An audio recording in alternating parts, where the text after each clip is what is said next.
ನಮಸ್ಕಾರ ವೀಕ್ಷಕರೇ, DMSಗೆ ಸ್ವಾಗತ. ನಾನು ನಜೀರ್ ಅಹಮದ್ ಚೋರಗಸ್ತಿ.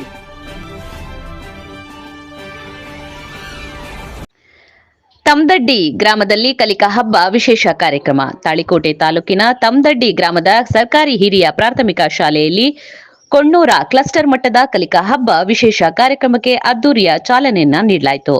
ಸಮಾರಂಭದಲ್ಲಿ ಶಿಕ್ಷಕ SB ಆದಿಮನಿ ಮಾತನಾಡಿ, FLN ಕಲಿಕಾ ಹಬ್ಬ ಮಕ್ಕಳಲ್ಲಿ ಮೂಲಭೂತ ಸಾಕ್ಷರತೆ ಮತ್ತು ಸಂಖ್ಯಾ ಜ್ಞಾನವನ್ನ ಬೆಳೆಸುವ ಪ್ರಮುಖ ಕಾರ್ಯಕ್ರಮವಾಗಿದೆ ಎಂದರು. ಶಿಕ್ಷಕ ಶರಣಗೌಡ ಪಾಟೀಲ್ ಮಾತನಾಡಿ, ಕಲಿಕಾ ಹಬ್ಬದಲ್ಲಿ ಪ್ರಮುಖವಾಗಿ 7 ವಿಷಯಗಳ ಮೇಲೆ ಸ್ಪರ್ಧೆಗಳು ನಡೆಯಲಿವೆ ಎಂದರು.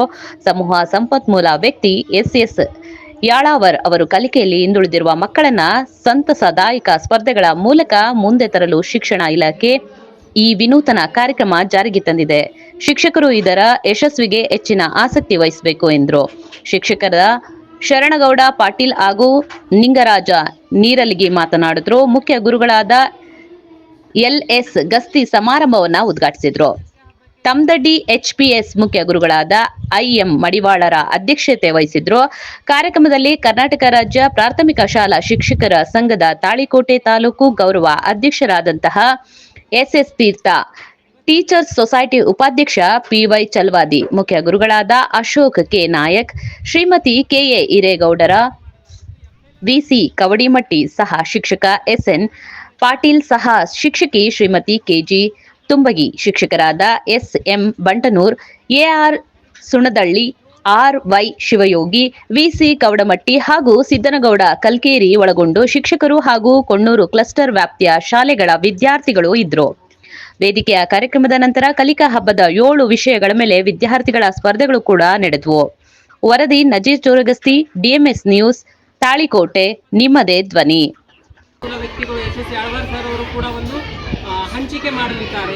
ಈ ಒಂದು FLN ಕಲಿಕಾ ಹಬ್ಬದ ಒಂದು ಧ್ಯೇಯೋದ್ದೇಶ ಏನಪ್ಪಾ ಅಂದ್ರೆ, ಮಕ್ಕಳು ಓದು ಬರಹ ವಿಷಯದಲ್ಲಿ ಹಾಗೂ ಮೂಲಭೂತ ಸಂಖ್ಯಾಜ್ಞಾನಗಳಲ್ಲಿ ಅಂದರೆ 4 ಒಂದು ಮೂಲಭೂತ ಕ್ರಿಯೆಗಳಲ್ಲಿ ಮಕ್ಕಳು ಭಾಗವಹಿಸಿ ಮೂಲಭೂತವಾದಂತಹ ಒಂದು ಓದು ಬರಹ, ಸಂಕಲನ, ವ್ಯವಕಲನ, ಗುಣಾಕಾರ, ಭಾಗಾಕಾರ ಈ 4 ಕ್ರಿಯೆಗಳಲ್ಲಿ ಮಕ್ಕಳು ತಮ್ಮ ಸಾಮರ್ಥ್ಯವನ್ನು ಅಭಿವೃದ್ಧಿಪಡಿಸಿಕೊಂಡು ಮುಂದಿನ ಒಂದು ಭಾವಿ ಭವಿಷ್ಯತ್ತಿನ ಒಂದು ಒಳ್ಳೆಯ ಪ್ರಜೆಗಳಾಗಿ ಭಾಗವಹಿಸುವಂತಹ ಒಂದು ಧ್ಯೇಯ ಉದ್ದೇಶವಿಟ್ಟುಕೊಂಡು ಇವತ್ತಿನ ದಿನ ಒಂದು ಕೊಣ್ಣೂರು ಕ್ಲಸ್ಟರ್ ಮಟ್ಟದಲ್ಲಿ ಈ ಒಂದು ಕಲಿಕಾ ಹಬ್ಬವನ್ನು ಆಯೋಜಿಸಲಾಗಿದೆ. ಧನ್ಯವಾದಗಳು. ಕೈಪಲ್ಲಿ ಇರಲಿ, ಏನಾದರೂ ನಿಮ್ಮ ಮುಂದೆ ಟೇಬಲ್ನಲ್ಲಿ ಅಥವಾ ಒಂದು ಬಾಕ್ಸ್ನಲ್ಲಿ ಇಟ್ಟಿರ್ತಾರೆ, ಅದನ್ನು ನೀವೇನು ಮಾಡಬೇಕು, ಸ್ಪರ್ಶಿಸಬೇಕು.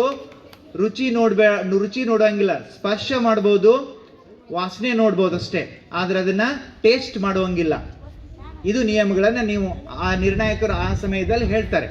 ಅವಾಗ ಏನಾಗ್ತದೆ, ಯಾರು ಹೆಚ್ಚಿನ ಸಂಖ್ಯೆಯಲ್ಲಿ ದಿನಸಿಗಳನ್ನು ಗುರುತಿಸ್ತಾರೆ ಅಥವಾ ಕೈಪಲ್ಯಗಳನ್ನು ಗುರುತಿಸ್ತಾರೆ, ಅವರು ವಿಜೇತ ತಂಡವಾಗಿ ಈ ಚಟುವಟಿಕೆಯಲ್ಲಿ ಹೊರಹೊಮ್ಮುತ್ತಾರೆ ಅನ್ನೋದು ಇದು ಒಂದು ಚಟುವಟಿಕೆ.